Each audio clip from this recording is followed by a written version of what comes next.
Donar les gràcies a l'invitat d'avui, al Jordi Vigem, perquè és un plaer tenir-lo, i presentar el seu darrer, no és el seu darrer llibre, de fet ja ara ens comentava que ja porta uns quants bolos, però que ara ja és l'última que farà d'aquest llibre. Per tant, tenim no només el plaer de tenir-lo aquí, sinó que tenim el plaer també de presentar, de ser l'últim lloc on es presentarà aquest llibre. Comentar-los també, per mi, està ja preparant la continuació d'aquest. Per si també els interessa, l'han llegit o el llegiu, us quedareu amb més ganes segur, perquè, ostres, és molt interessant tot el que diu. Gràcies, Jordi. De fet, si els hi sembla bé, faré 4 pinzellades de la trajectòria acadèmica, que segur que ja el coneixes, però només comentar-los que, a part de ser un gran professor, és un filòsof que està especialitzat en el pensament de Raimon Pànica, i a més és un filòsof. De fet, la seva línia de recerca, si no entès malament, és sobre la filosofia de la ciència. I és que amb totes les seves obres que ha publicat, que en són moltíssimes, deies aquesta, el d'Àngels del Robot, el d'intel·ligència vital, i l'última, que també els hi recomano moltíssim, que es diu Así habla la Tierra, editat per Caigós, que si els agrada aquest, segur que aquest també els agradarà, i és que a més és complementari. També ara ho estàvem parlant, dèiem, ostres, és que amb tots els llibres que he llegit teus hi he trobat una línia conductora. Tots són complementaris, aquests llibres. Jordi, amb aquests llibres, deixa'm preguntar-te, sempre analitzes una miqueta aquesta societat tan, diguem-ne, actual, les contradiccions de les nostres societats. Però a més, també, pel que he pogut anar llegint en tots els teus llibres, també esmentes una mica, o reivindiques més ben dit, els aspectes que hem anat oblidant, que hem anat perdent. No sé si ho he entès bé, una cosa així. Això es pot dir. Moltes gràcies, Joaquim, i moltes gràcies a tots vosaltres. I efectivament, sí, vaig començar al desembre a fer presentacions d'aquest llibre, va sortir el de desembre, i m'han portat a moltíssimes comarques de Catalunya. I em sentiu bé? Sí. I bé, i aquesta és l'última perquè algun lloc s'ha de posar al punt final i ha tocat aquí a Sabadell i us plou molt que estiguin aquí. Entre altres coses perquè vull escriure una continuació de Pandèmia i Postveritat amb un estil semblant, però no diré gaire més perquè no seria prudent parlar-ne abans d'ara. Aleshores, suposo que sí que és cert que en tots els meus llibres hi ha algun element de denúncia, per dir-ho així, de contradiccions que jo veig en el món contemporani, que és un món ple de prodigis que els nostres avantpassats no haurien imaginat, que els nostres besavis no podien imaginat, però també ple de problemes que tampoc no haurien imaginat els nostres besavis. Depressions i suïcidis adolescents, això no és una cosa que passés fa 100 anys, hi havia altres problemes, però no aquests. Una abundància extrema de possibilitats tecnològiques i de coses per menjar i per vestir i per fer vulguis, però a vegades una mena de buit interior, no trobar un sentit a la vida. També el fet que fins ara creixíem, la majoria de nosaltres, sabent que la nostra vida seria millor que la dels nostres pares, que havia sigut millor que la dels avis, que havia sigut millor que la dels avis, tenien més estudis, més possibilitats, etc. Ara mateix, tant de bo la vida dels nostres fills sigui millor que la nostra. Però si això era una mena de garantia fins ara, aquesta garantia ja no hi és, perquè creixen molts problemes de tot tipus, ecològics i socials i bèl·lics i psicològics i existencials i de moltes maneres. Aleshores, sí, suposo que en tots els meus llibres he anat enfocant diferents vessants de tot això. Evidentment en aquest m'he centrat en el que hem viscut els últims 2 anys i aleshores molt bé, hi ha un virus, hi ha una malaltia, però també hi ha hagut una pandèmia de por i també hi ha hagut un separar-nos els uns dels altres, és a dir, això que s'ha anomenat distància social, el que es recomanava científicament, o algun científic recomanava la distància física. El solidaritat social vol dir aïllat dels altres, i gairebé és una invitació a ni parlar per telèfon. I les persones, els éssers humans, som éssers socials, que estem en relació amb altres i ens desenvolupem en relació amb els altres i tenim sentit en relació amb els altres. Aleshores, la invitació a que cadascú quedi tancat a casa entre quatre parets, o la invitació, per exemple, aquesta imatge que he vist ara al ferrocarril, o cap aquí, no? Aquestes llargues fileres de persones amb màscara i mirant el mòbil, tancades entre el mòbil. Quan fa 20 anys al tren llegíem llibres o pensàvem sobre la nostra vida. No? I ara és gairebé, de tant en tant trobes un, jo no tinc ni mòbil, no? De tant en tant trobes algun que està llegint o que està pensant. Però és molt rar, la majoria el que està fent és distreure's. Distreure's com si... Bé, cadascú que faci el que vulgui, evidentment. Però aleshores, en el llibre esmento com en el món de Huxley, del món feliç, és un món on els ciutadans no pensen i no tenen capacitat crítica, bastant sistemàticament distrets. I la idea del poder és que no tinguin ni un moment per pensar. I per no tenir un moment per pensar, que no estiguin mai sols, que no puguin mai, perquè si tenen un moment per pensar, potser pensaran diferent del que diuen des de dalt. I aleshores, bé, en el món de Huxley, quan Huxley escriu a la costa de Provença l'any 1931, ell originàriament ho situa 6 segles en el futur. Després dels anys 40 diu, ui, això potser està més a prop. Als anys 50 escriu, això em sembla que ja comença a passar. Però en aquell moment encara no hi havia tecnologies. Ara ja comença a haver tecnologies per estar permanentment distrets. I si estem permanentment distrets, doncs som menys humans i som més com robots. I aleshores sí, com més estem, totes les tecnologies són útils com a eina, però com més estem absorbits per elles, alguna cosa humana ens sembla que està. També ens serveixen per coses per streaming, fantàstic, ho celebro, però algun efecte advers hi ha. Suposo que t'ho hauran dit molt, però de fet és un llibre que és molt fàcil de llegir. De fet, fas pensar pràcticament en cada fragment del llibre que llegeixes, fas, diguem-ne, incites a la reflexió. Això és repetitiu amb totes les preguntes i tot el diàleg que han fet amb tu. Provoques aquesta reflexió constant. Però ara que comentaves això perquè també una de les riqueses del llibre són tot el treball comparatiu que fan. Comentaves les societats distòpiques i la compares amb la societat actual i comentaves aquesta societat hitleriana, però també la compares amb la societat de 1984 d'Orwell, exacte. I creus que anem cap aquí? És a dir, passem de l'entreteniment al control absolut? No és que cregui que anem cap aquí, sinó que crec que això ja està començant a passar, no? Perquè aquesta mateixa tecnologia que fa que puguem estar permanentment entretinguts, i pensem que avui en dia és molt habitual anar-se a dormir amb l'aparell d'entreteniment i despertar-se amb l'aparell d'entreteniment, i hi ha moltes persones, si es desperten a la meitat de la nit, el primer que fan, que tinc entès, és també mirar aquest aparell d'entreteniment. Cosa que en el silenci de la nit, que pots pensar moltes coses o pots estar somiant, doncs ho trobo curiós. Aleshores, pel que fa a Orwell, el món d'Orwell és un món centrat en la vigilància i sabem que cada vegada que prenem una tecla connectada a internet, aquelles dades són registrades, es venen a canvi de diners a companyies que després faran anuncis personalitzats, pantalons, unes sabates, unes ulleres, que són les que tu estaves pensant. I també es venen a agències de seguretat o d'espionatge. Tot això del Pegasus no és més que la punta de l'iceberg d'una xarxa de seguiment de les persones que ja està en marxa des de fa molts anys.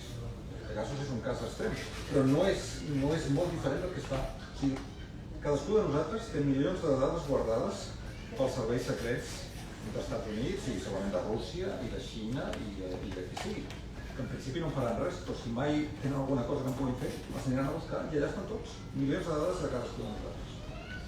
Aleshores, pel que deies respecte a la reflexió, de la reflexió, si aconsegueixo això, doncs ja estic molt content, perquè a més en el llibre el que intento fer és bàsicament reunir informació que és de domini públic, com el fet que tot el que tecleja en internet queda registrat, això ho sabem, basant-me en fonts que bàsicament són de domini públic, però més que apuntar conclusions concretes, deixo que el lector o la lectora tregui les seves pròpies conclusions, perquè una de les coses que ens fa persones és la capacitat de pensar, la capacitat de reflexionar, a diferència de les màquines.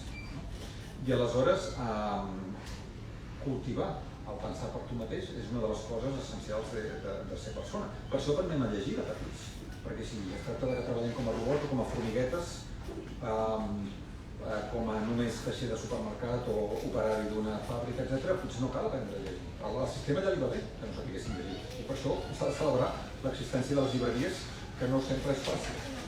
I sobretot quan hi ha grans monstres com Amazon i tal, que també es van menjant una part del pastís. Aleshores, aprenem a llegir per poder pensar i a pensar per persones. Hi ha altres coses també, però part del prodigi de ser persona, de ser ésser humà, és que tots som únics i irrepetibles. Tots som diferents i tenim unes qualitats que altres no tenen. I aleshores això en part ho desenvolupem a base de pensar per nosaltres mateixos i això ho podem nodrir en lectures i en converses i en moltes altres coses. O sigui que sí, estimular el pensament propi crec que és una cosa molt necessària. Comentaves de fet que les persones ens hem robotitzat, en canvi estem anant cap a humanitzar les màquines. Sí. Com es pot entendre això? Jo començo el llibre amb aquesta paradoxa, que me'n vaig adonar fa uns quants anys, en un simposi sobre temes d'aquest tipus. Cada vegada més atribuïm als robots qualitats humanes, però cada vegada més els humans, moltes persones se senten robotitzades. Un exemple, per exemple, són aquests treballadors d'Amazon, aquesta empresa que esmentava, que diverses vegades s'han manifestat amb pancartes que diuen literalment no som robots. Perquè en el seu lloc de feina interactuen molt més amb robots que no amb persones. Són robots els que porten el paquet de llibres o del que sigui que has comprat. I aleshores, les poques activitats que ells fan han de seguir unes pautes com si fossin màquines. És a dir, per fer el paquet, que pot arribar a casa teva, si és que compres a través d'aquesta companyia, doncs no poden fer el paquet com creativament els sembla que han de fer el paquet aquell dia, sinó que han de fer el paquet seguint una pauta que és la que l'empresa ha determinat que és la més efectiva. Per tant, doncs primer fas això amb la mà esquerra, després fas això amb la mà dreta i després fas tal cosa. Perquè això és el que és més ràpid i més eficient. I aleshores hi ha càmeres que estan gravant i hi havia el projecte, no sé si al final ho van dur a terme, de que portessin les pulseres a les mans que també anessin mesurant el moviment de les mans per veure que efectivament fan aquest paquet. És a dir, fer paquets és una cosa del robot que els hi costa molt. Sí, calcular com venir de Barcelona a la llar del llibre de Sabadell sí que ho fa molt ràpid. Però fer un paquet, per exemple, els robots es poden guanyar una partida de cards, però netejar el taulell i posar les peces no ho saben. Sí, no ho saben, és massa complicat. Després sí que poden fer un càlcul molt més ràpid que tu. Aleshores, es tracta que les persones que saben fer aquests moviments doncs es facin de l'única manera que ha determinat l'empresa i per tant se senten com a robots. Jo estava dient això que les persones són úniques i irrepetibles. Això vol dir que si ens donen a cadascú de nosaltres un paquet per fer, doncs cadascú potser el farà d'una manera diferent, perquè a tu t'agrada fer-lo així i a mi m'agrada fer-lo d'aquesta manera i potser a tu et surt millor així i a mi em surt millor d'una altra manera, un paquet o el que sigui. Però s'imposa aquesta via única. I quan s'imposa una via única, doncs això és deshumanitzador, despersonalitzador. I en part això és un fenomen que va creixent, aquest atribuir qualitats humanes a les màquines i nosaltres sentim-nos cada vegada més com màquines.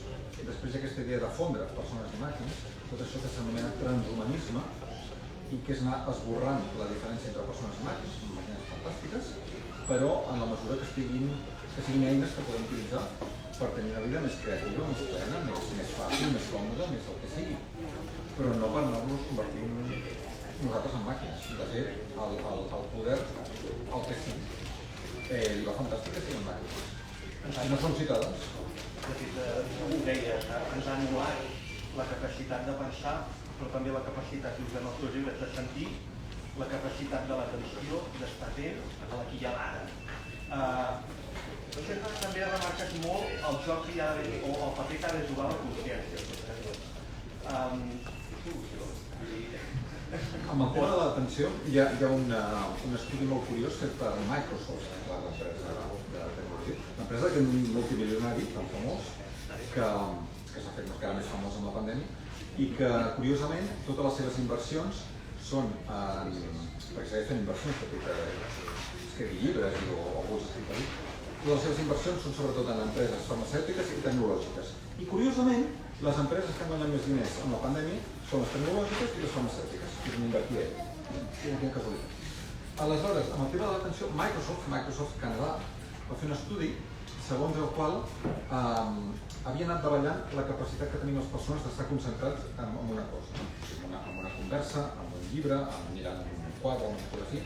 Es van detectar que la capacitat, ara no recordo exactament com ho mesuraven, però la capacitat mitjana havia passat de poder estar 15 segons plenament enfocat en una cosa a només 8 segons, en una sèrie d'anys. Àngels i robots dona la font d'això. Doncs bé, resulta que vam fer aquesta prova amb els peixos de colors, aquests goldfish, que hi ha, els peixos de les peixeres, aquests de color daurat, i resulta que aquests peixos tenen una capacitat d'atenció de 9 segons.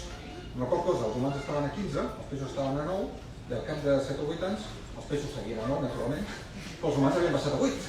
És a dir, segons aquest estudi, que és molt qüestionable, però fet per Microsoft, la capacitat mitjana d'atenció de les persones havia quedat per sota de la capacitat mitjana d'atenció dels peixos de les peixeres.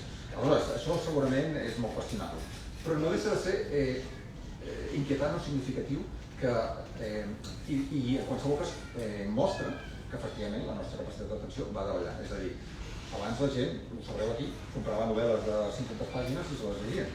Ara, els llibres, si són breus com aquest, són més fàcils, crec, de vendre, no? Les pel·lícules tenien escenes amb un sol pla que podien durar 10 minuts i el pla no es movia. I aquella pel·lícula en aquell moment no avorria ningú deia que l'avorrit. Ara les pel·lícules canvien de pla cada pocs segons, perquè si no la gent canvia de canal, si està a la tele canvia de canal, no? Els anuncis, tot va més ràpid, perquè la nostra capacitat d'estar i les relacions humanes, les relacions de parella i les feines, i tot es va accelerant. Aleshores, l'atenció, aquesta capacitat d'estar enfocats en una cosa va davallant. I què passa? Tot el que fem millora com més atenció hi posem. Estudiar per un examen, cuinar un bon sopar, tenir una bona conversa amb una persona, el que sigui, professional, personal, com més atenció li posis, millora. O sigui, l'atenció és una cosa que universalment funciona, en qualsevol cosa que li posis, no? Bé, com menys atenció, doncs pitjor. Avui en dia, per exemple, tenim professors que els seus alumnes els diuen que no poden estudiar perquè tenen el llibre aquí, però aquí està el Twitter, i aquí està el Facebook, i aquí està el WhatsApp, i aleshores es pregunten, mira, has entrat un missatge de WhatsApp, i després un altre. I aviam qui s'estudia la taula periòdica dels elements si van arribant WhatsApps. A mi nosaltres és que és així. I aleshores, doncs què passa? Que sí que tens més entreteniment, però no t'aprens la taula periòdica. La taula periòdica potser no és molt important per la vida. Però, no, és que dic això perquè el meu fill l'estava estudiant la setmana passada. Però hi ha moltes coses que sí que són importants per la vida, i aleshores, doncs, els comparem. I que estem a la llibreria, doncs, llegir Dostoievski, llegir... Primer canviar del camp, no? Veig aquí literatura russa. Doncs per llegir Dostoievski necessites una certa concentració. Suposo que Dostoievski llegia molt més fa 50 anys que no pas avui. I hi ha altres coses que també es poden llegir, evidentment, però Dostoievski segueix sent un clàssic important, sí. I que ens diu moltes coses de la naturalesa humana, i que s'hauria posat les mans al cap davant de moltes coses que estem vivint avui en dia. I perdoneu que dic un rus, que ara el russos sembla que no es pot dir res. No, és veritat. És un tema... És que seguiu tenint literatura russa que no l'ha prohibit. De moment encara no. De fet, ara parlaves a la vida del que significa ser humans, l'esforç que té les persones al servei de la vida, parles per exemple en el llibre, els estem perdent els valors, estem desvaloritzant la humanitat. Si anem cap aquí, és a dir, si ja no estimem, ja no dediquem els grans valors a la vida, com la justícia, pot ser, que quedarà deixem de ser humans. Sí. Quan comença la ciència moderna, segle XVII, tant Descartes com Galileu diuen que només és real el que es pot mesurar. Longitud, pes, velocitat són reals. En canvi, justícia, bellesa, colors, olors i sabors, plaer i dolor, diuen això són coses subjectives. però això no es pot mesurar i per tant no és tan real. Descartes, fins i tot Descartes, arriba a dir que si tu et talla una espasa, el mal que faci l'espasa, això és una cosa subjectiva teva, però no és real. En canvi, a l'angle amb el que talla l'espasa i amb quina fundària talla, tot això sí que és real. Home, molt bé, però el que t'importa és si això fa mal i la injustícia que comporta, etc. Però clar, tot això, amb aquesta perspectiva de només mirar el que es pot mesurar, queda desigualtat. I aleshores, en general, tots els valors es van perdent com a coses que no són d'aquell món del que és mesurable, de les màquines, etc. I amb això també va relacionat el que esmentaves de l'esforç. La vida humana té un element d'esforç. Jo deia abans, com més atenció posis en una cosa, millor sortirà. Però també, evidentment, com més esforç hi posis, esforç no vol dir estar suant i estar trencant el cap, però dedicació, entrega, voluntat, amb una relació amb una persona, amb una feina, a fer el sopar, millor sortirà, també, no? Aleshores, hem entrat en una cultura on se suposa que tu el que necessitis, tu prems un botó i ja passarà. I ja t'ho donaran fet, i ja t'ho donaran cuinat, i t'ho donaran amanit, i t'ho donaran mastegat. Sí, l'ideal és això, que no vingui ja precuinat, sinó premastegat. Ja t'ho donaran algun dia, ja mastegat, no? Perquè és més fàcil, no t'has de preocupar, això és una cosa antiga, diguéssim, no? Cosa molt que fan els animals, també, això de mastegar. Crec que Bill Gates està en un negoci també de menjar així de proteïnes líquides i tal, perquè ja te'ls empasses i perquè has de perdre la temps menjar. És menjar comporta una cosa cultural d'estar compartint una conversa, etc. Doncs això ja no és moda i aleshores és millor que tu vagis al restaurant i cadascú estigui amb el seu mòbil i ja no mires les persones ni el plat tampoc, només mires el mòbil i vas fent, no? Això està imposant, vull dir que fa 20 o 30 anys, no 20 anys, ens hagués semblat de ciència-ficció, ho haguéssim vist en una pel·lícula, que tu entres a un restaurant i tothom està mirant. Jo l'altre dia posava per un carrer de Barcelona i baixaven 4 noies juntes, ocupant tota la vorera, i les 4 amb el seu mòbil, i no anaven parlant entre ells, no? Jo ho hagués vist en una pel·lícula fa 20 anys i hagués pensat, això no ho veuré mai a la vida real, però això ho veus ara, no? I persones que van passejant, però es veu que no tenen res a dir-se, i de tant en tant aixequen el cap al món i diuen, mira, això ho veiem tots, no? Aleshores, què hagués dit Dostoievski? O què hagués dit qualsevol persona que va explorar una mica l'ànima humana? Jo crec que això hauria de fer sonar campanes d'alerta. Això no creu que sigui molt útil doncs, que ens enviem uns missatges i ens diem unes coses i el que sigui, no? Però sí que hi ha un element deshumanitzador al darrere, i va lligat a això, a pèrdua de valors i aquest criteri que el que demana és l'eficiència. El llibre parla també molt del Fòrum Econòmic Mundial, que és aquesta organització global que reuneix finançada per les 1.000 empreses més riques del món, totes les que coneixem, bàsicament, que forma polítics d'una línia determinada, que molts d'ells ara estan al poder, i que des de fa molt temps predica un món que està centrat no en les persones sinó en les grans empreses, i els interessos de les grans empreses, i un món en el qual l'únic valor és l'eficiència, que funciona. I aleshores la justícia i la bellesa i l'amor i la família i el que sigui, això és secundari. És a dir que aquest nou model que s'està establint ja no està al servei de les persones, sinó que està al servei d'aquest, de fet ho dius al llibre, un tecnocapitalisme. Tecnocapitalisme o tecnocràcia és una cosa que ja n'havia parlat en llibres anteriors. Tecnocràcia vol dir que les coses es decideixen no per criteris humans, culturals, educatius, estètics, espirituals o el que vulguis, sinó per criteris estrictament tècnics. I aleshores, si això tècnicament és millor, doncs és igual si és bo per les criatures, si és bo per la salut, si és bo pel que sigui, però tècnicament funciona. I aleshores, sí, el Fòrum Econòmic Mundial explícitament demana aquest món que sigui molt més centrat en la tecnologia, un món, diuen ells, centrat en les grans empreses, no les petites empreses, això també és interessant, perquè el que constitueix el teixit social d'una ciutat com ara Sabadell és la petita empresa. i les botigues. I no tant la gran empresa multinacional que pugui tenir una sucursal a les afores. És l'empresa local la que crea una xarxa de relacions que és una part essencial de la vida de cada comunitat. Doncs bé, al Fòrum Econòmic Mundial no li interessen les petites empreses, li interessen les grans empreses, no? Aquestes empreses que són les que el financien. Curiosament, amb la pandèmia, molts autònoms s'han quedat sense feina. L'estat espanyol va fer fallida 63.000 petites i mitjanes empreses i en canvi les grans empreses espanyoles van créixer, però les grans empreses globals encara van créixer més. Els 3 primers mesos de la pandèmia, des de la declaració de la pandèmia, Amazon va guanyar més diners dels que cap empresa havia guanyat mai a la història de la humanitat en uns mesos o un any. I després totes les companyies digitals, és a dir, de cop i volta una família que tenia 3 criatures havia de tenir una pantalla per cada un. I tenia 4 o 5, o sigui, les empreses tecnològiques es van fer d'or i després les farmacèutiques. Aleshores, tot aquest procés es basa en aquesta idea de desenvolupar la tecnologia, a més amb aquesta cosa com una mica fatalista de que la tecnologia va per aquí i ens hem d'adaptar. Perquè se suposava que la tecnologia era una cosa que havíem inventat nosaltres per fer-nos la vida més fàcil. Perquè jo, en comptes de venir caminant des d'on sigui, doncs vinc en tren i és més fàcil que no venir per caminar. Se suposava que era això, per fer-nos la vida més fàcil a les persones. Però aleshores com és possible que puguem dir col·lectivament, per això ho sento dir per tot arreu, és que la tecnologia va cap aquí i ens hem d'adaptar. És a dir, qui mana aquí? Ell ens mana a nosaltres?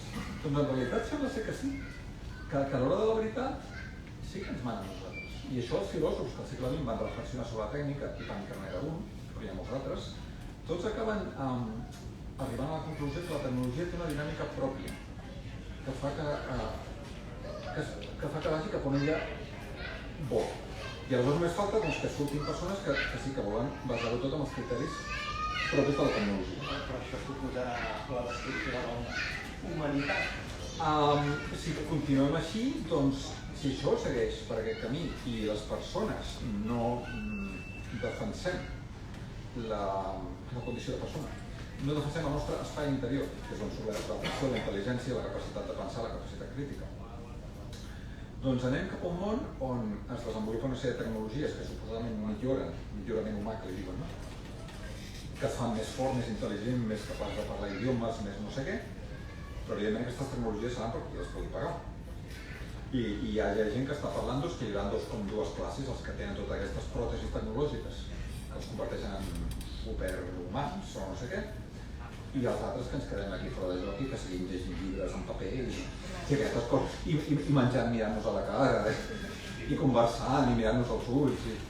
De mirar-nos als ulls, tenim tota una generació d'adolescents, per primera vegada a la història de la humanitat, que la majoria de les seves relacions humanes no són mirant-se als ulls, com ja és des de sempre, sinó que la majoria de les relacions humanes que tenen són teclejant, i de tant en tant també mirant els ulls, bueno, alguns. Però això és com un experiment. O sigui, teclejar és fantàstic, jo he escrit llibres teclejant, evidentment, i consulto coses d'internet, però també valoro poder mirar-nos, no? I poder escoltar-nos. Aleshores, això ens porta a un món que sí, que hauríem de ser conscients i hauríem de dir la tecnologia. Molt bé, tecnologia, és moment, aquí està el servei nostre, no nosaltres el servei lliure. Comentaves del Fòrum Econòmic Mundial. De fet, el que us comentava a l'inici, la gran riquesa de referències que dona el llibre, i parles del llibre de la Noé del Xoc, que dius que aquest capitalisme despietat utilitza el caos, utilitza la por per enfortir-se encara més el poder. Això comença al període pre-Covid, és a dir, es comença coent amb aquest període, és a dir, ells ja tenen un pla establert de que la humanitat ha d'anar cap aquí. Bé, el que diu Naomi Klein quan escriu aquest llibre, La doctrina del xoc, que porta com a subtítol fa referència al capitalisme del desastre. I la idea és que quan hi ha un desastre, sigui una catàstrofe natural, un terratrèmol, sigui un atac terrorista, amb bandera falsa o no, qualsevol cosa que ens deixa en estat de xoc, doncs aleshores els governs aprofiten per posar en marxa una sèrie de mesures que en condicions normals la gent diu, ei, això no pot ser. Per exemple, amb els atemptats de l'11S als Estats Units, el govern nord-americà va posar en marxa tota una sèrie de mesures d'espionatge dels seus propis ciutadans amb l'argument que, el terrorisme. Aquestes mesures, que se'n deia la Patriot Act, això hauria estat inconcebible en temps de pau perquè això va en contra de la Constitució dels Estats Units i de les constitucions de qualsevol país mínimament democràtic. Aleshores, Naomi Klein, en el seu llibre, que ara no recordo quants anys que va sortir, però fa bastants, 10 potser, doncs donava molts exemples de com els governs havien utilitzat situacions de desastre, situacions en què la gent queda en estat de xoc, com ben cada l'11 de setembre o com ben cada el març del 2020, que passa aquí, per canviar les regles del joc quan ningú pot protestar, perquè protestar en aquell moment seria anar a l'ús per començar. I aleshores, bé, la mateixa Naomi Klein, a la primavera del 2020, ja parla d'una doctrina del xoc pandèmic. Això ho cito aquí, no? O sigui, com s'està aprofitant, una cosa és que hi hagi una situació de malaltia física molt seriosa, d'acord, però com s'està aprofitant això per canviar les regles del joc. I entre els exemples que dona, ja que els cito aquí, doncs hi ha la idea de com el governador de Nova York, del Cuomo, que ha acabat destituït per escàndols diversos, doncs havia fet un acord amb la Fundació Bill i Melinda Gates per digitalitzar l'educació i per digitalitzar tot el que es pogués digitalitzar. Aleshores, les eines digitals que són fantàstiques. Jo recordo, quan estudiava com feia doctorats, si és un article especialitzat científic o acadèmic, l'havies d'anar a demanar a la biblioteca i potser trigava 3 mesos i llavors l'havies d'anar a fotocopiar. Ara t'assabentes que hi ha tal article i el dia mateix que ha sortit fas clic i vas. Això és meravellós. Això és un prodigi, no? O sigui, sí. Però l'educació requereix persones. O sigui, les criatures sobretot necessiten mestres, professors i professores vius, encarnats, que els coneguin personalment i els mirin als ulls i que tinguin empatia, etc. I aleshores, sí, per estudiar la taula periòdica sí que pots tenir sistemes interactius que fas clic a l'hidrogen i et surt no sé què. Molt bé. Però per aprendre a formar-te com a persona necessites persones. I aleshores les eines digitals són un complement. Però el que volen aquestes companyies és que mai les eines digitals. Però és que en aquest digitalitzar-ho tot vol dir tot. O sigui, la idea és digitalitzar, per exemple, la salut. A Catalunya teníem un sistema de salut públic que molta gent deia que era el millor del món o dels millors del món. Ara, ja moltes vegades has de trucar i no t'atenen i això ja ha canviat. Però és que la idea de digitalitzar la salut vol dir que arriba un dia en què quan tu et fa el que sigui, tu ja no vas al metge, sinó que ho escrius a la pantalla i això no ho llegirà un metge, sinó que ho llegirà un sistema d'intel·ligència artificial, una intel·ligència artificial, que et recomanarà a vostè que prenguis això 3 cops al dia. I ja potser et portarà el link d'Amazon perquè compris a través d'Amazon directament, no? Aleshores, el tracte amb un metge que de tant en tant va veient, doncs això pot ajudar a detectar moltes coses que una màquina. Mira, avui fas mala cara, no? Què t'ha passat? Què és això que t'ha sortit aquí? Però a més, el sentir-te escoltat per un metge, o escoltada, ja és terapèutic. El simple fet que hi hagi aquesta persona que durant 15 minuts, clar, que ha passat amb el sistema públic i que són 15 minuts, han passat a ser 7 minuts i a vegades menys, però tu tens un problema i algú t'està escoltant durant 20 minuts i ja, això ja et fa sentir una mica millor i després que et recomana coses efectives, evidentment molt millor encara, però el sentir-te escoltat no el tindràs mai amb una màquina, que et digui, vostè prengui això 3 cops al dia. El llibre dona 3 exemples, digitalitzar l'agricultura.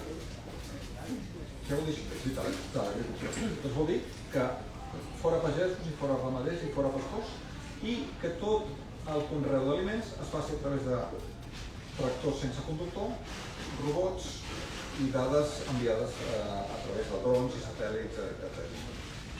I aleshores, doncs, sí, la vida de pagès és molt dura, però també hi ha un goig, i per molta gent té el seu hort i de plantar una cosa i que surten uns tomàquets i comences un tomàquet que l'has vist créixer, no?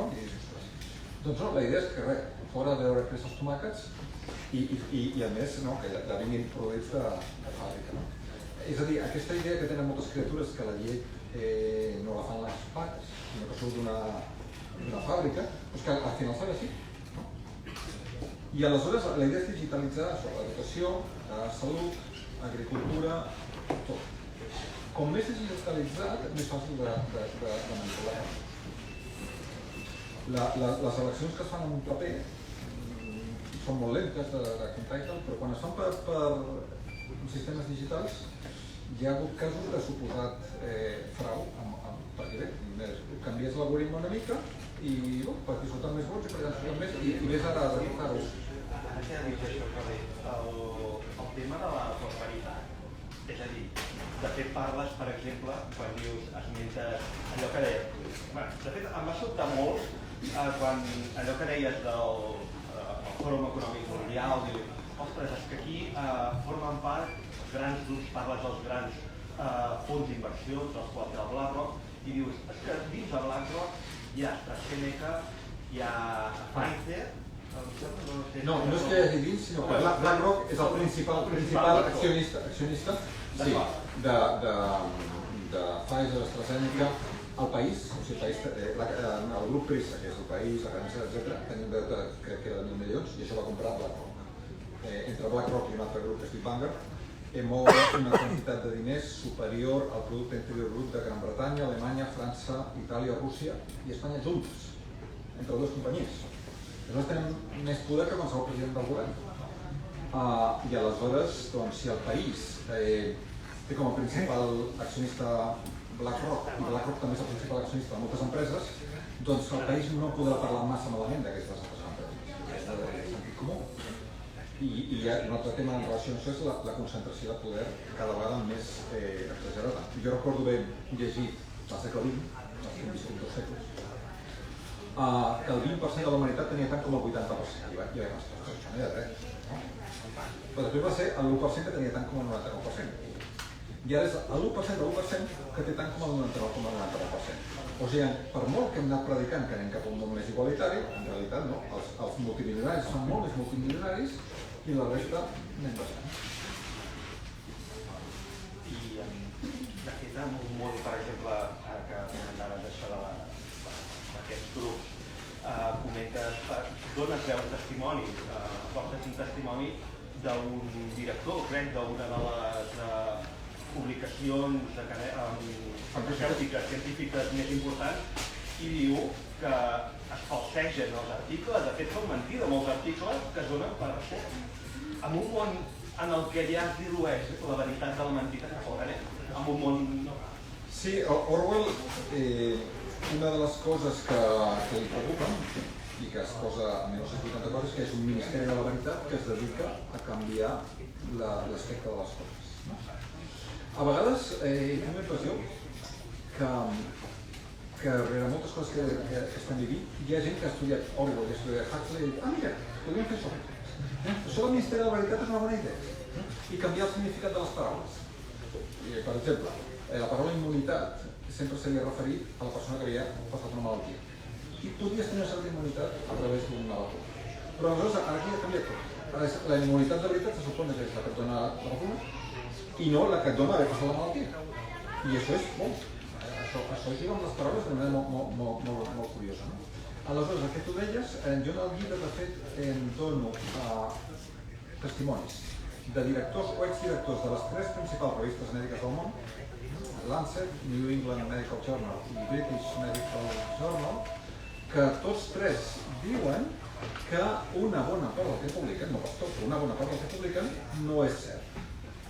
Perquè respon als interessos econòmics de qui paga, que són les grans empreses farmacèutiques. Una cosa que ha passat que és molt preocupant és que en els últims 20 o 30 anys les grans empreses farmacèutiques, les petites no dic res, però les grans, les multinacionals, aquí també potser teniu un llibre que es diu L'imperi del dolor, que és sobre com una farmacèutica nord-americana, una gran farmacèutica nord-americana, doncs va posar al mercat uns opiacis i acompanyats d'una gran campanya que això era tan inútil i tan bo i una qual cosa el que s'ha produït són milions de persones afectades addictes a opiacis necessàriament. O sigui, es va receptar sistemàticament a moltíssimes persones que no necessitaven perquè era una campanya perquè els metges fessin això, etc. Això no és que sigui aquesta companyia en concret, però no sé aquest llibre, el del dolor, o és que sigui Pfizer, és la dinàmica de les grans empreses que, i no només les farmacèutiques, les Volkswagen també, totes, perquè la cosa funcioni, al cap de l'any han de demostrar als seus accionistes que han pujat els números, però si no els accionistes se'n van a la banda. Això fins a cert punt té una lògica, però el problema és que això acaba passant per damunt de qualsevol criteri ètic. Pfizer, de fet, abans que començés la Covid, ja havia estat condemnada dotzenes de vegades per tribunals nord-americans, això no ho dic en el llibre, però és també rellevant, crec que no ho dic. Potser de les notes, això no. Havia estat condemnada a pagar més de 4.000 milions de dòlars en multes per haver actuat de manera delictiva, fraudulenta. Abans que nosaltres coneguéssim que això és un canvi. I actuar de manera fraudulenta pot ser una cosa que no és només el company, qualsevol canal farmacèutica, que tu tens un nou producte i saps que un 1% de la gent que prengui li farà molt de mal de per vida. El problema que sigui un problema greu. I saps que si t'enxampen pagaràs 10 milions de multa. Tant si t'enxampen com si no t'enxampen, saps que tindràs 100 milions de beneficis. Aleshores, si no t'enxampen, tens 100 milions de beneficis. Si t'enxampen, en tens 90. Des de la perspectiva purament dels accionistes que no hi ha cap problema. O sigui, perquè tu mires els números i si la gent queda afectada o no queda afectada, això no és problema meu, que s'encarregui algun altre. Això és una cosa que no és la dinàmica del mateix sistema. De fet, quan dono exemples del tema de les principals revistes mèdiques, que una bona part del que publiquen, elles mateixes diuen que no és cert, alguns d'ells el que diuen és que això és el sistema, no és que els científics siguin males persones, no és que els editors, és el sistema que t'obliga a això. I en aquesta línia va sortir un article l'any passat en el British Medical Journal que el que et deia és que a partir d'ara, hauríem de prendre les conclusions dels articles de les millors revistes mèdiques com a falsos fins que es demostri el contrari. O sigui, fins ara, un article en una revista científica de qualitat era verdader fins que es demostri el contrari, perquè alguna vegada s'havia demostrat que hi havia hagut un error, perquè fos alguna vegada rara. Però ara, això està publicat en aquesta British Medical Journal, que és una revista de molt prestigi. I diu això, i ho cito en el llibre, que pren-t'ho com a fals fins que es demostri el contrari. Clar, això et deixa completament fora de jocs perquè després sortirà a la tele i dirà s'ha publicat l'article que demostra que tal. I aleshores la gent dirà, és que ho diu la ciència. Però quina ciència? O sigui, una cosa és la ciència honesta i una cosa és la ciència, diguéssim, comprada. Malauradament, una part de la ciència en les activitats que mouen molts diners és comprada. La ciència, diguéssim, paleontològica, el que fa el del Carbonell d'estudiar els nostres avantpassats fa 30.000 anys, com aquí no hi ha gaires diners, doncs mira, ja te'n pots refiar. Però qualsevol activitat científica que mogui molts diners, ja pots imaginar que la investigació, o sigui, el que han fet les farmacèutiques bàsicament anar colonitzant les revistes científiques. La investigació fa 50 anys la finançaven els estats, ara la financen les companyies privades. I les companyies privades els interessa que aquest producte tingui mala cara i una altra cosa que pot ser una alternativa barata que tingui mala premsa. És part del negoci. Han colonitzat les revistes científiques, la investigació, les universitats, els col·legis de metges, etc. I aleshores, doncs, això no vol dir que tota activitat que es faci allà, la veritat sigui el contrari del que diuen, clar que no, però molts pots agafar amb pinces moltes vegades, no? I has de veure quins interessos hi ha al darrere. I això ens obliga a un esforç de discerniment i no és simplement, mira, ho ha dit aquella autoritat. Aquesta autoritat hauries de veure quins interessos econòmics té. I de fet, el Consell que assessorava la Generalitat en temes Covid, resulta que no sé si tots, però la majoria dels integrants estan vinculats a aquestes grans empreses farmacèutiques. Això no és un delicte, no hi ha cap llei que digui que no poden estar vinculats, però clar, és una cosa, o sigui, si tu estàs parlant bé del meu llibre i resulta que tu treballes per mi, no te pots aclarar, demostrar. Doncs clar, sí, no és el mateix que si ens acabem de conèixer fa 5 minuts i aleshores que tu diguis té un valor diferent, no? Aleshores, aquesta influència pot ser de moltes maneres, pot ser que els hi paguen les seves investigacions, no vol dir que els hi donen una maleteta amb molts diners, però hi fan les investigacions, o els hi paguen un viatge al Carib amb la seva dona, o amb la seva amant, o amb el seu amant, o... Sí, això es fa, no és que... Això també ja ho sabíem abans de la Covid. Per tant, recuperant el fil Però perdona, és que has corregut, com abans he parlat dels peixos, és com si tenim memòria de peix. Perquè moltes coses, o sigui, l'any 2009 també va haver una declaració de pandèmia que aquella sí que va resultar que l'OMS mateixa va reconèixer que havia estat influïda per les farmacèutiques i que s'ha reconegut a nivell del Consell d'Europa i del Senat francès que hi havia una falsa pandèmia. Aleshores, això és diferent, el que hem viscut en els últims 2 anys, però una certa memòria de peix tenim. Sí, sí. O sigui que l'atenció de peix i la memòria de peix. I aquí cal rescatar la memòria humana i l'atenció humana. Clar. De fet, deies, ens hem desvaloritzat. Hem perdut, diguem-ne, de fet, ara llegia, quan he acabat de llegir aquest llibre, no només parla que ens hem alienat de nosaltres mateixos, del nostre propi interior, del nostre pensament, sinó que també ens hem alienat d'aquesta connexió amb la biosfera, amb la naturalesa, no? El nostre entorn. A més, ara ens deies, sobre ens enganyen. Un sistema, anem cap a una societat que ens controla a través de molts mitjans, no? Amb aquest entorn, amb aquest context tan hostil, realment, socialment, què podem fer? Com a societat, com a col·lectiu. Ja ets optimista o ens anem a fer punyetes? Sí, a veure, si no poguéssim fer res, ja no hauria molestat en venir cap aquí. M'hauria quedat veient pel·lícules, no sé. Aleshores, la qüestió es tracta que la biosfera és un prodigi, el cos humà és un prodigi. Aquest llibre d'intel·ligència vital que has esmentat dona exemples de com si estem aquí asseguts parlant, etc., és perquè hi ha una sinfonia de desenes de bilions de cèl·lules que estan fent cadascuna el que li toca fer, amb una eficiència que supera la de qualsevol fàbrica humana, o que diria l'eficiència que voldria el Fòrum Econòmic Mundial, absolutament eficients, amb un espai microscòpic estan combinant milions de molècules diferents per fer milers de proteïnes diferents i cada cosa està... Un article d'una revista científica que situa intel·ligència vital, Science, una editorial, deia que si tu creus que els controladors aèris són molt intel·ligents perquè fan que l'avió que ve de Lisboa vingui per aquí i el que ve de Berlín vagi per allà i no es creuin, doncs imagina't la cèl·lula, l'intel·ligent que és. Això és un article d'aquesta revista prestigiosa.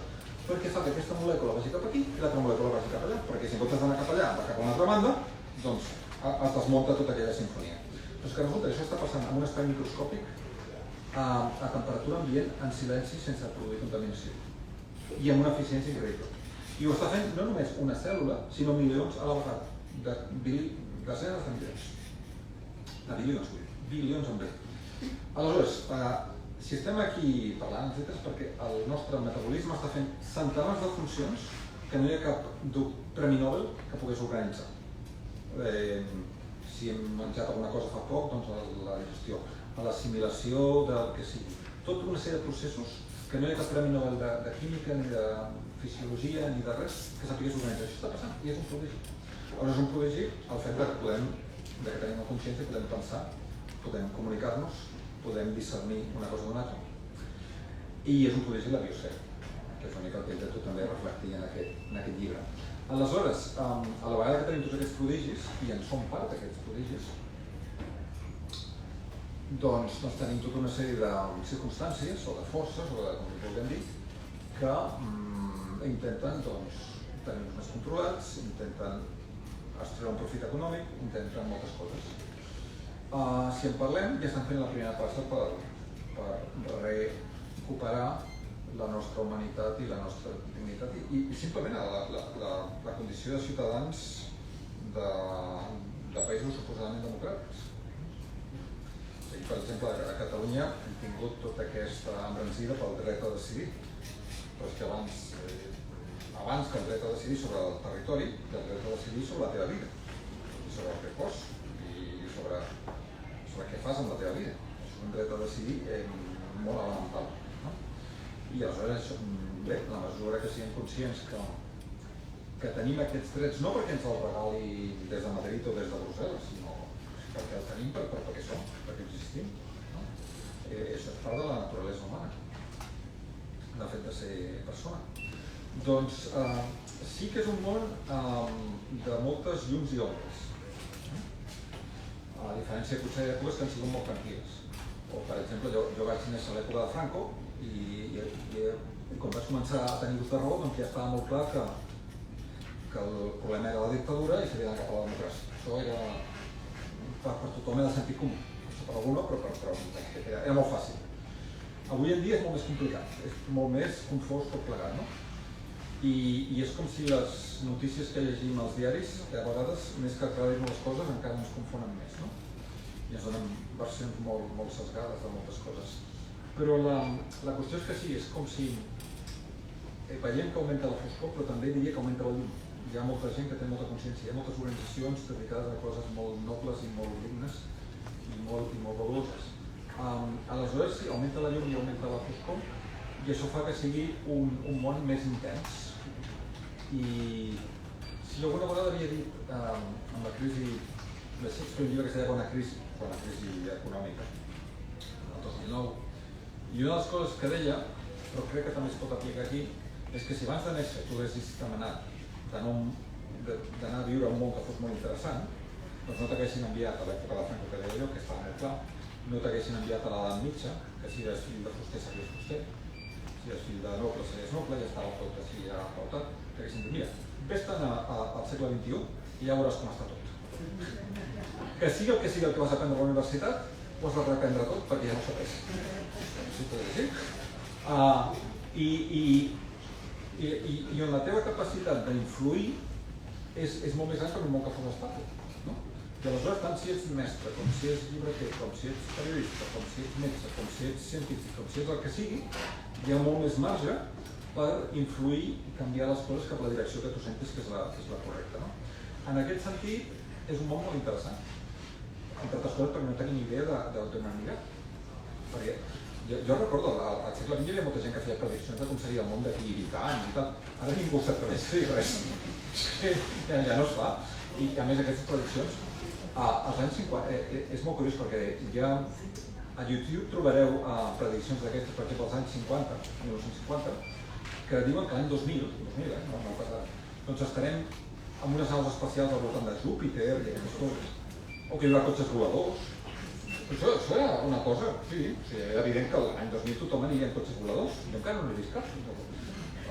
I aleshores resulta que tot això va anar fallant sistemàticament i ara és que hi ha aquesta boira i ningú s'atreveix a dir res. I aleshores es tracta que cadascú, en comptes de seguir el que digui el líder, doncs que siguem líders de nosaltres mateixos i anem fent el nostre camí. En aquest sentit també és una idea més interessant que no pas seguir el líder. Jordi, permetem una pregunta. Com a filòsof que ets, a la història sempre, com a historiador, sempre ens han dit que la història és cíclica.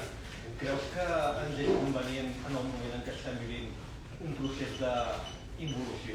És a dir, tornar enrere per recapacitar? De fet, ara recordo que en algun llibre has comentat, esmentes, que en totes les línies de pensament i també línies espirituals es parla d'etapes.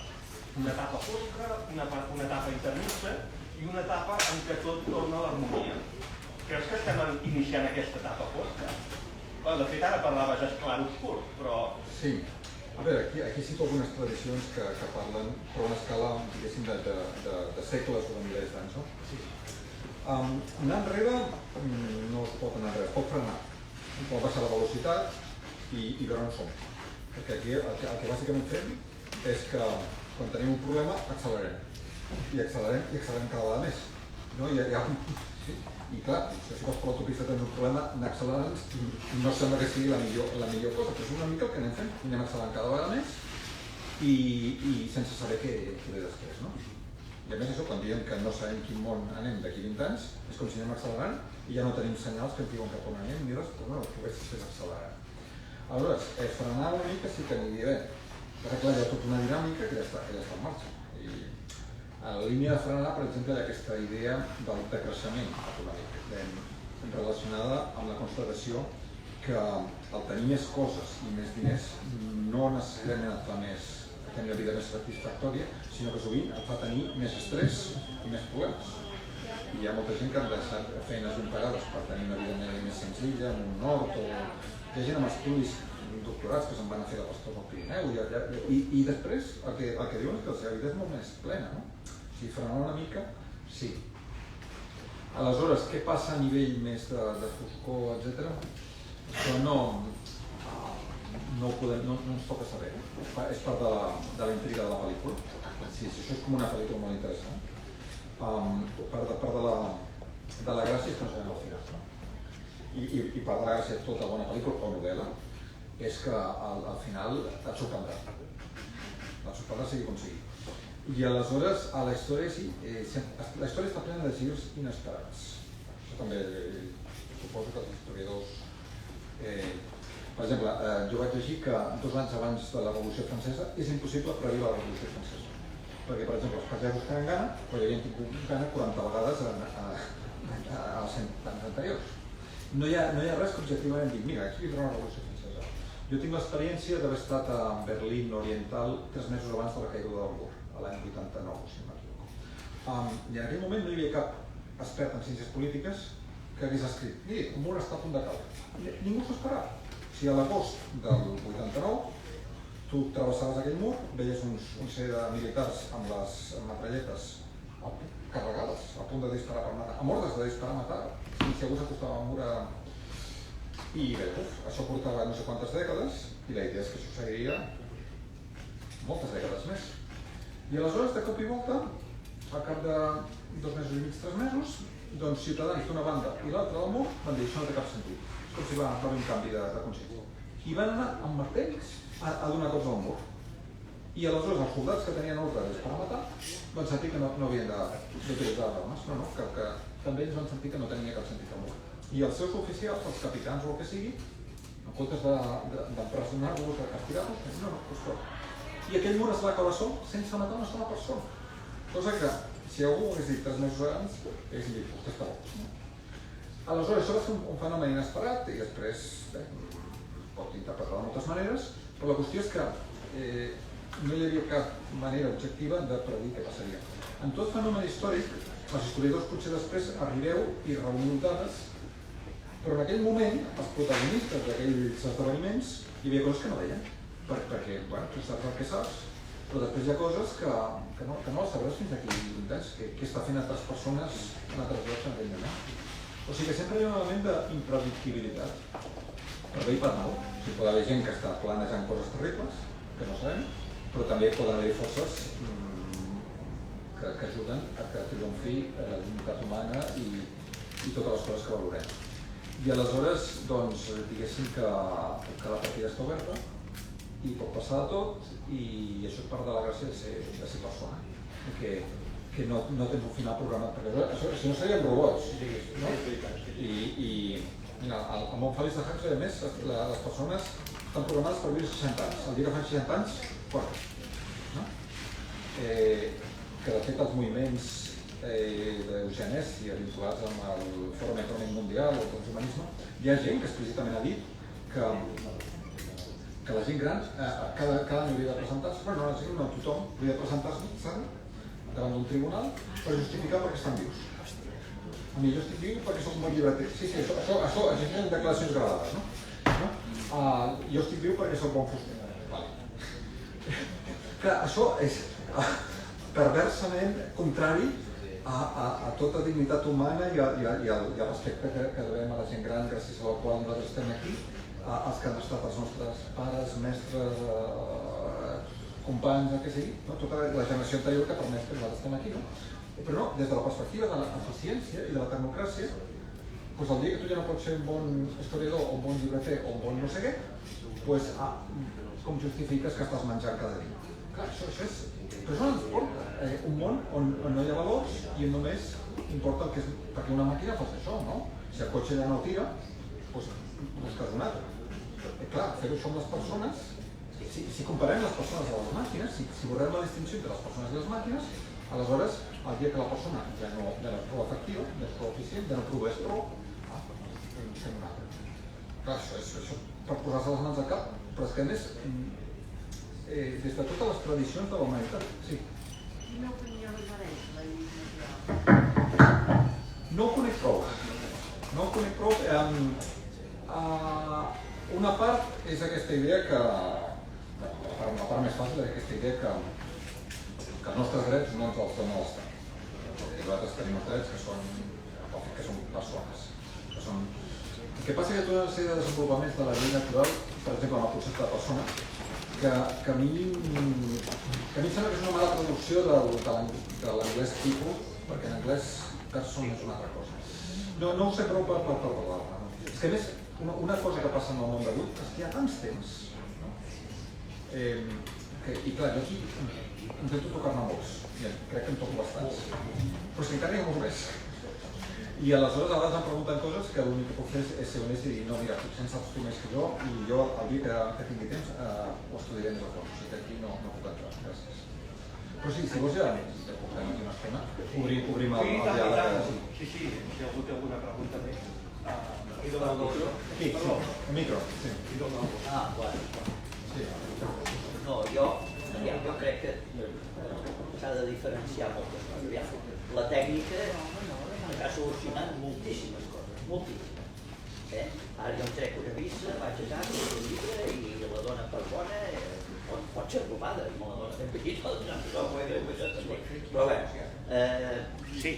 vaig allà i li pregunto, senyor, escolta, que teniu les guerres gàl·liques de Julio César, que segurament estan editades, perquè jo ho he estudiat una mica, com vaig dir, el senyor es posava en l'ordinador, Julio César, Bellum Gallico, ai, sí, no, les del grup, sí, el puesto, com dels hipòcrits, sí, llavors les cadenes de muntatge de cotxe, l'empaquetat d'aliments, això és increïble,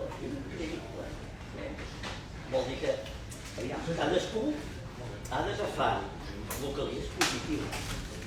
Jo, que m'agrada molt llegir, puc dir que gràcies a saber coses d'història, la meva neta, ha tret una bona nota d'un tema històric. La Revolució Russa, concretament. Jo vaig intentar esbrinar-la, oi? També li he dit, referent a Ucrània, dic, mira, Ucrània és una terra de pas, que n'ha viscut de tots els colors com Rússia. Això de dir, home, és que els ucranians ho passen malament. M'han passat d'alguna vegada els ucranians? Va, em deixeu-ho. Fa 100 anys va formar part de la Unió Soviètica. Amb una fam, perquè portaven 3 anys de guerra civil entre els blancs i els bolxevics. Vull dir, van passar els alemanys arrasant tothom.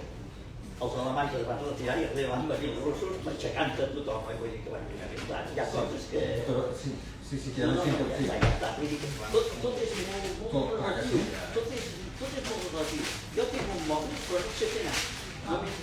Sí, no sé fer anar. I després el tinc. Per tant, truco algú. Sobretot la meva dona, per dir, què pots? On estàs? Que estàs aquí? És l'hora de sopar. En soc conscient que sí, les hem d'utilitzar aquestes eines. Això sí, llegeixo. Tot el que home. Ara he necessitat un llibret que parla de Hitler. Per l'ordre del mal. Però m'ha sabut situar a Hitler punt, des del moment que va néixer fins al final, no? El tràgic final, oi? Gràcies. I, cuidado, que Hitler ja va utilitzar el que ara utilitza. Era un demagog de primera edició, quan sortia a les cerveseries de Múnich, que és on ell va prendre la paraula, va començar a dir que els jueus, els bolxeviques, eren...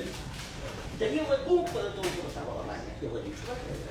I en part, això va ser possible, hi ha estudis que mostren que el nazisme va ser possible gràcies a un invent tecnològic que va permetre que la gent, quan s'entrava a casa seva per anar a sopar, fossin bombardejades per consignes del sistema. Que era un invent que era la ràdio. No? Que fins ara tu t'anaves a sopar a casa i estaves amb la teva família i no entrava ningú. Però a partir d'aquell moment en la ràdio entrava la veu del poder. I clar, si en la ràdio era possible això, doncs imagina't amb mòbils i amb televisions, etc. Hi ha molts autors que la ràdio els va semblar una cosa molt perillosa, que evidentment no vol dir que no sentim la ràdio. Però clar, el poder de la tecnologia és com una arma de dues fulles. No? I també m'agrada comparar a vegades la tecnologia, està en una llibreria, el Senyor dels Anells, aquest anell del poder. Això et dona el poder de fer el que vulguis. Però si no ets molt net, se te'l menja. Aleshores, amb les bicicletes i la ràdio en principi pots controlar-les, però després hi ha altres tecnologies que sí que t'atrapen. I llavors s'ha de vigilar una mica, sí. Ja és el mateix, Sí. ja està, li fotia també unes parrafades que Déu-n'hi-do. I Fidel Castro i altres. Què més? Quin consell donaries? O sigui, jo ara, per exemple, a la meva canalla, no? Dius, jo diria pensament crític, no? Sí. I molta personalitat, perquè moltes vegades la gent sí que té pensament crític, a vegades, amb sort, no? Però a vegades dir alguna cosa, posar en dubte alguna cosa que el poder diu que és tal i si no ets dolent, no? Com ha passat moltes vegades, no? Això costa a vegades, no? Hi ha gent que aquí frena, no? I diu, bueno, jo no dic res. Una manera de dir això és a través de ser tu mateix, no? Que a més és això, el propòsit de la vida humana és que cadascú siguem el que ens toca ser. Home, dona, el que sigui. I ser tu mateix tant com puguis. I això va relacionat amb el pensament crític i va relacionat amb que a vegades potser tu l'has d'apartar del ramat. Sí? I tampoc vol dir que hagis d'estar donant la nota sempre, però hi haurà vegades que sentiràs que tu et toca estar... Simplement fer el que te toqui fer.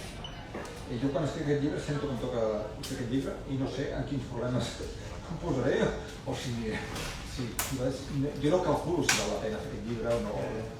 Jo sento, mira, jo he de fer aquest llibre i que sigui el que deu. I aleshores, mira, resulta que em conviden a moltes presentacions i es ven més que 3 llibres que havia fet i el que sigui, fantàstic. Però no sabia com aniria, no? I aleshores, doncs és això d'atrevir-se a ser un mateix i el dia que marxem d'aquest món, el que valorarem més no és que tinguem una casa, que haguem tingut una casa més gran o més petita, que haguem tingut un mòbil de no sé quina generació, que haguem tingut un ordinador o que haguem viatjat als ciutats. El que valorarem és fins a quin punt la nostra vida ha estat coherent, digna. És a dir, quan s'ha entrevistat a gent que és a punt de morir, mai diuen ai, llàstima que no vaig guanyar més diners, llàstima que no vaig no sé què. El que normalment diuen és no, llàstima que no vaig atrevir a fer tal cosa. Que jo volia aprendre a tocar un instrument i no em vaig atrevir. Volia pintar i no vaig pintar. Volia anar a viure a aquella ciutat i no ho vaig fer. Volia dir-li a aquella noia que l'estimava i no ho vaig dir. La gent normalment el que se'n penedeix quan se'n va d'aquest món és de no haver-se atrevit a alguna cosa. I per tant crec que atrevir-se a ser un mateix doncs és una recepta important per viure. A vegades farà la vida més difícil. Però més difícil o no, serà més interessant. Perquè una vida humana ha de tenir reptes, si no ets un robot. No? I aleshores, si a través de ser tu mateix, hi ha un famós discurs de Steve Jobs, que no és que sigui gran, però els estudiants de Stanford, em sembla que és, està editat com a discurs, sí. I dona 3 consells, i el més important és aquest, a través de ser tu mateix o tu mateixa. I perquè s'atreveixin també s'emmirallaran en el que fa el seu pare. No tant en el que diu el seu pare, sinó el que fa. Perquè les criatures sobretot aprenen o s'emmirallen el que deuen fer i no en el que senten dir. Jo aprofito que m'agrada molt bé la introducció, jo és que vinc amb l'analista perquè falsa però és que em preocupa també una mica el que deies tu, que dius, bueno, no ho sé, com ho puc estudiar, la veritat, clar, l'escola està molt, intenta ser crític, intentes dir-li no, jo no totes pantalles, perquè és veritat que avui en dia és que estan bombardejats, que tenen 6 anys i ja estan pensant en mòbils, estan pensant en vídeos, i a l'escola mateix és que els afavoreix, no sé, però que també utilitzen, diu no, totes les escoles, dintre del programa curricular, han de ser tots digitals, i més han de tenir 6 i han de tenir tots el Chromecast, i si no la bretxa digital, i els que no en tenen, pobres, els hem d'ajudar que en tinguin. Fan matemàtiques i ho fan també en digital, ja tenen un compte ostres, i és una mica preocupant, realment. Això per una banda, i aprofito i he vist una altra cosa, en tema de privacitat de dades, que sí que he fet una mica el tema, aquí sí que entenc una mica jo, perquè soc de bio, i jo vaig estar llegint un llibre molt interessant, que igual el coneixes, parlant de les socadelles, de Privacy is Power, de la Susan Bell, és brutal. Susan Bell, sí. Si busques el títol és Privacy is Power. I és brutal, tot això que deies, de com totes les dades que d'aquí, jo faig de DPO, però realment tot el perfilat que es fa, tot com... I a vegades parles amb gent i els dius, cuidado, llegiu-vos els avisos legals, llegiu-vos la política de privacitat, no accepteu perquè sí tot. neu i tenen obligació de dir tu pots acceptar o no per pilar, necessiten un consentiment express, però la gent no s'ho mira, no s'ho mira. Ja està. No, gràcies. Jo intento dir que no tot el que m'apareix a les pantalles, perquè sí, perquè el que si dius que sí, vés a saber què faran. I amb això que deies de l'educació, és que les empreses tecnològiques fa molts anys que estan pressionant els governs per digitalitzar-ho tot. Però no perquè tinguessin cap estudi que mostrava que així els nens aprenen millor, matemàtiques per exemple, sinó simplement perquè tenen ganes de vendre. I aleshores, per una raó o altra, els governs acaben encaient, i el Departament d'Educació, doncs també. Sí, que en algunes coses ho farà molt bé, però això és un desastre. I en altres coses també és un desastre. I aleshores, sí, és que de fet no pot ser bo pel seu desenvolupament com a criatures i com a persones que tan aviat tinguin tanta pantalla, una miqueta en certes coses, i pot ser més grans, no més, d'acord, però no així. I hi ha moltes coses que s'aprenen millor sense pantalla. Per exemple, conec professors de filosofia que voldrien fer la classe de filosofia sense pantalles. Per fer filosofia, per què necessita les pantalles, no? Doncs no, el programa curricular diu que hi ha d'haver pantalles sempre. I aleshores, clar, aquí una cosa que és evident és que hi ha algú que vol vendre pantalles. Sí, digues. Bueno, jo, referent al pensament crític... És igual. No, però perquè et sentim per darrere o a l'Instagram. Referent al pensament crític que comentaves, voldria que em diguessis, perquè a mi em sorprèn com gent amb una educació i gent humana que té una edat ja més adulta, que no ha pogut estar absorbida tant per les tecnologies, doncs com no han tingut o no tenen aquest pensament, no es qüestionen les coses, no? I jo voldria, tu com a filòsof, com ho veus? M'agradaria que m'expliquessis, si poguessis donar un raonament que jo pogués entendre, perquè la veritat que no, em costa. Per exemple, jo he treballat durant molts anys a la indústria farmacèutica i just amb una filial de Pfizer, efectivament, Pfizer, com altres, han pagat moltes multes. Com és possible que companys meus que treballen encara en aquestes indústries no es donin compte? És que no ho puc entendre. Sí, aquí hi ha fenòmens curiosos. Un és que hi ha gent que no s'atreveix a ser a si mateixa i aleshores prefereix la comoditat de seguir guanyant aquest sou sense complicar-te la vida i no haver-te d'espavilar, canviar de feina, això passa, no? I sí, jo també conec gent que sap coses d'aquestes i després com si aconsegueixen compartimentalitzar la seva vida i valen sí, però continua per aquí. Però una explicació que s'està desenvolupant bastant respecte a tot el que ha passat en els últims anys i en relació amb tot això, és que hi ha un fenomen de psicologia de masses. Hi ha un psicòleg belga que parla de formació de massa i ho relaciona amb com en molts moments històrics les persones han perdut la seva capacitat individual de raonar i s'han deixat comportar per un corrent. Per exemple, el cas típic és el nazisme. Alemanya, el 1930, era el país més culte del món. El país que tenia més doctors en ciències, i més doctors en humanitats, i més jutges, i més poetes, i més el que vulguis. La ciència del 1930 s'escrivia en alemany. La física quàntica es descobreix en alemany, no pas en anglès. Tots els grans físics d'aquella època són alemanys, els més importants. Aleshores, aquest país més culte del món, de cop i volta, resulta que tots aquests grans doctors i tal acaben on acaben, no? Alguna cosa de psicologia de masses, no? Va passar allò, no? I això és una de les coses que passen que permet el totalitarisme, no? Aleshores, alguna cosa també ha passat en els últims 2 anys que ha fet que moltes persones, tot i que veien que 2 i 2 són 4 i ens estaven dient que 2 i 2 són 5, doncs vale, si el poder diu 2 i 2 són 5, és un exemple que dona Orwell, que li fa poc un dia riu que el poder, quan diu que 2 i 2 són 5, la gent, doncs vale, 2 i 2 són 5. I aleshores, una mena d'hipnosi col·lectiva d'algun tipus ha passat. O sigui, la hipnosi no són bromes, hi ha gent que pot fer, això està clarament demostrat, operacions sense anestèsia amb hipnosi. Això es fa. Es fa més amb anestèsia, però suposo que és més fàcil i més... Però les persones que estan entrenades per hipnotitzar i fer una anestèsia, o sigui, cirurgia, o sigui, és així d'efectiva la hipnosi. I de la mateixa manera que hi ha hipnosi individual, i es pot fer que la persona hipnotitzada faci la bestiesa que li dius que faci, perquè és com que ha perdut la connexió amb la seva voluntat, doncs també hi ha fenòmens d'hipnosi col·lectiva. I alguna mena d'hipnosi col·lectiva hi ha per aquí, i em sembla que és part del que, no dic que sigui tota l'explicació, però em sembla que és una mica part de l'explicació. I aleshores diguéssim que si tu t'has sortit i els altres continuen, diguéssim que tu ets menys sensible a la hipnosi col·lectiva i altres ho són més. I sí, hem de ser... En el cas d'Alemanya, els que no es van sotmetre a la hipnosi col·lectiva van anar als camps de concentració.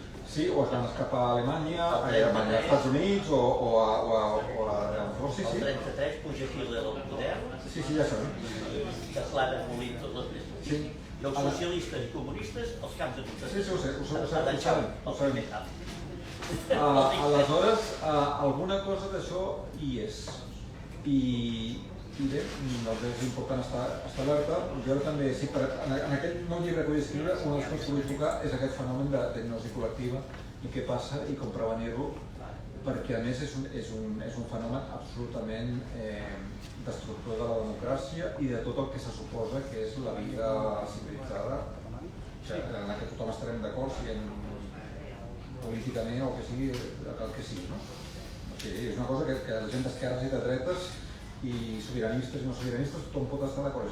És defensar les coses més bàsiques del que considerem la dignitat humana. I per tant hauríem de poder avançar amb això. Més preguntes o més comentaris o voleu que ho deixem aquí ja? Doncs vinga, sí. No, digues. Jordi, respecte a... Saps, en el 2012 es comenta que Espanya va passar, com altres països, a ser corporacions. Saps alguna de tot això? Això té a veure amb la llei natural i no en sé prou. Però veig que m'esteu convencent que ho podré investigar més. Perquè tu què en saps? Bueno, em va sorprendre perquè quan vaig estar organt amb això em van dir que Espanya, com altres països, van ja passar a ser corporacions. Clar, quan tu passes a ser una corporació ja hi ha grups d'inversió que poden comprar o no, i depenent de com actuï aquests polítics o aquesta gent com ja. I els ciutadans passen a ser part de la corporació. Sí, això sé que va per aquí, però és una cosa tan sorprenent també, no? I això vull veure els documents que mostren. Sí, però una cosa que intento fer és comprovar les coses al màxim que puc. Quan Espanya fa fallida, aleshores l'obliguen, o no sé què hi ha, a ser una corporació. Sí, doncs ara també m'ho he de... No, em doneu molta feina. T'emplacem a parlar properament d'això. El proper dia que vingui, si no tinc aquesta... Si no aprovo aquesta assignatura, no. Sí, és un altre tema que entra al temari de l'examen. Un proper llibre. Perquè això ens fa, no sé, fa canviar molt el... Sí, la perspectiva... O sigui, ja no som un país. Estic jo en una...